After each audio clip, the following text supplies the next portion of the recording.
Nama saya Dinda Justina. Di sini saya akan membacakan ringkasan manajemen pemasaran bab 1. Tinjauan dan ruang lingkup pemasaran. Definisi pemasaran. Pemasaran adalah istilah bisnis yang didefinisikan oleh para ahli dalam banyak cara berbeda. Menurut Coulter 2001 mengemukakan definisi pemasaran berarti bekerja dengan pasar sasaran untuk mewujudkan pertukaran yang potensial dengan maksud memuaskan kebutuhan dan keinginan manusia, sehingga dapat dikatakan bahwa keberhasilan pemasaran merupakan kunci kesuksesan dari suatu perusahaan. Menurut Stanton 2001, definisi pemasaran adalah suatu sistem keseluruhan dari kegiatan bisnis yang ditunjukkan untuk merencanakan, menentukan harga, mempromosi, dan mendistribusi barang atau jasa yang memuaskan kebutuhan baik kepada pembeli yang ada maupun pembeli potensial.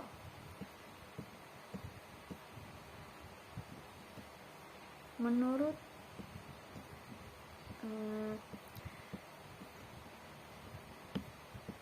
dampak pemasaran terhadap ekonomi. Pemasaran juga dapat mempunyai dampak terhadap ekonomi suatu daerah atau negara.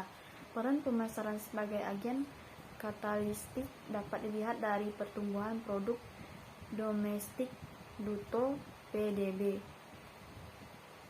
Pemasaran juga memainkan peran yang sangat penting dan vital dalam pertumbuhan bisnis dan menghasilkan keuntungan.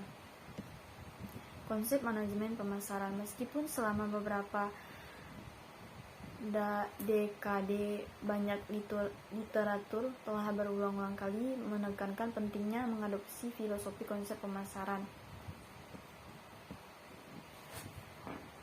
Leavitt 1960 menyatakan bahwa konsep pemasaran tidak banyak digunakan oleh perusahaan AS. M.C.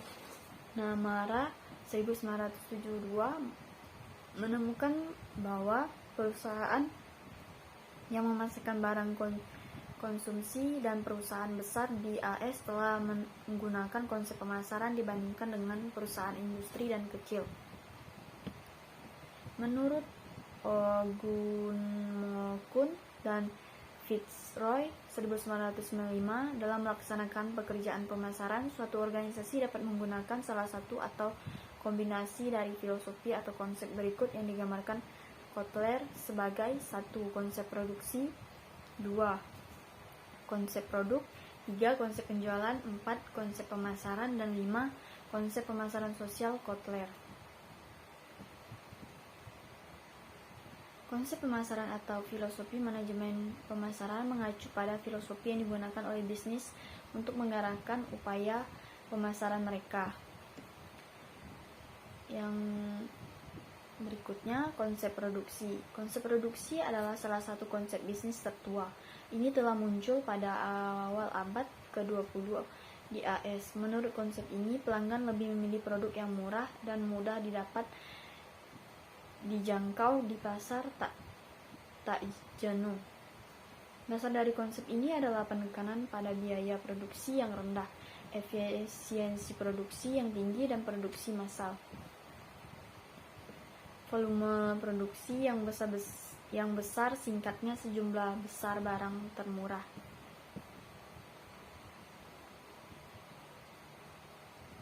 Filosofi ini hanya berlaku ketika permintaan melebihi penawaran. Sekali lagi, seorang pelanggan tidak selalu tertarik pada produk yang tidak mahal karena keputusan pembeliannya mungkin dipengaruhi oleh faktor-faktor lain. Secara umum, penerapan konsep produk cocok untuk perusahaan yang memiliki pasar yang mendunia. Yang kedua, pasar yang menikmati keuntungan monopoli. Yang ketiga, perusahaan manapun yang permintaan produknya melebihi pasokannya. Yang berikutnya, konsep produk. Konsep produk menyatakan bahwa pelanggan atau konsumen lebih menyukai produk yang memiliki kualitas. Pentingnya konsep produk. Dengan menggunakan konsep produk, perusahaan dapat memberikan identitas pada produknya dan dapat menambah nilai fungsional serta kegunaan sehingga pelanggan yang dituju dapat memperoleh manfaat tersebut dan pada akhirnya membeli produk tersebut di pasar.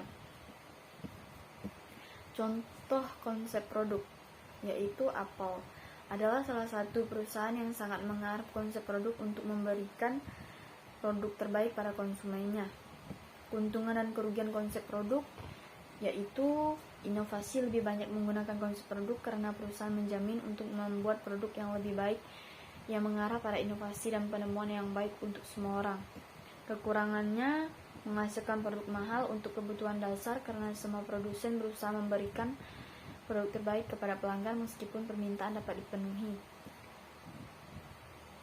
Selanjutnya, konsep penjualan. Konsep penjualan didasarkan pada premis bahwa pelanggan tidak akan membeli barang atau jasa merek Anda kecuali Anda melakukan aktivitas penjualan dan promosi dalam skala besar. Keunggulan konsep produk. Beberapa keunggulan utama dari konsep produk adalah peningkatan penjualan, fokus pada penjualan dan pemasaran, tidak ada masalah saham yang tidak terjual. Kekurangan konsep produk yaitu mengabaikan kebutuhan pelanggan, mengabaikan umpan balik dan ulasan pelanggan, dan fokus jangka pendek. Contoh konsep penjualan: perusahaan asuransi, rencana pemakaman prabayar, menjual ensiklopedia, penjualan door to door. Berikut konsep pemasaran. Berorientasi pada pelanggan. Ini menempatkan pelanggan di tengah-tengah proses pemasaran, mencari tahu kebutuhan dan keinginan pelanggan. Perbedaan konsep penjualan dan konsep pemasaran. Dalam konsep penjualan, orientasi penjualan adalah untuk menjaga bisnis dan produk yang dihasilkan, sementara konsep pemasaran berorientasi pada kepuasan konsumen. Konsep pemasaran sosial. Ide konsep pemasaran sosial didasarkan pada kesejahteraan seluruh masyarakat karena mempertanyakan strategi konsep pemasaran. Yang kelima, pasar sasaran. Ide pasar sasaran didasarkan pada konsep segmentasi pasar pemikiran, bahwa setiap pasar dengan permintaan yang berbeda, heterogen, akan terdiri dari sejumlah pasar yang lebih kecil. Yang keenam, bauran pemasaran. Bauran pemasaran mengacu pada serangkaian tindakan atau taktik yang digunakan perusahaan untuk mempromosi merek atau produknya di pasar.